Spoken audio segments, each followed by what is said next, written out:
Well, Crisis doesn't run hostels as such. We work with single homeless people in order to get them ready, reintroduce them into society, if you like, after a period of homelessness. 2008 happened in Crisis. We had to make redundancy, we had a pay freeze, and at that time we knew, that the demand for our services was increasing. Good morning, Crisis. Kevin speaking. How can I help? It's an anti-human system is how I characterise it. The system we live under is anti-human.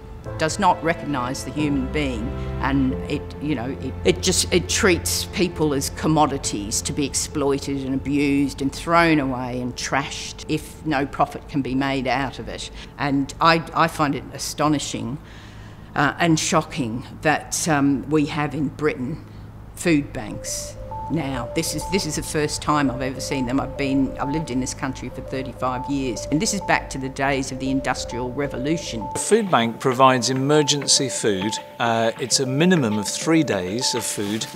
We have seen an absolute boom in the numbers of communities that want to set up food banks, and this is clearly a direct response to a deep, enduring recession. Families and individuals have less resilience. There are less other places to go to get short-term help, and many people in the UK believed that the welfare state was covering the gap, was sufficient. The answer then was that it definitely was not sufficient.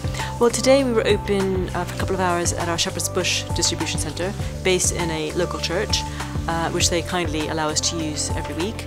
And we have a small storage area, so every week we bring a pile of food over here. And then we have a team of volunteers, and we welcome people coming in off the street. People are losing their jobs,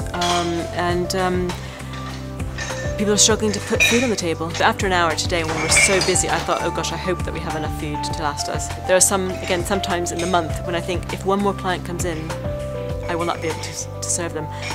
However, when you see a child get excited about some tinned food, you know that you've really helped somebody. We find that about half the people we help are children. Obviously that's bad news.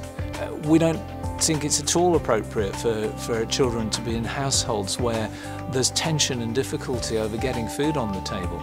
They need to be going to school comfortable, well fed and able to learn, to equip themselves for the future. They don't need to come home to a place where the heating isn't on, where they all sit wrapped in blankets in one room and they sleep on the floor because that's the only way that they can stay warm. That's not how it should be in Britain, but that's how it is for thousands and thousands of people, day in, day out.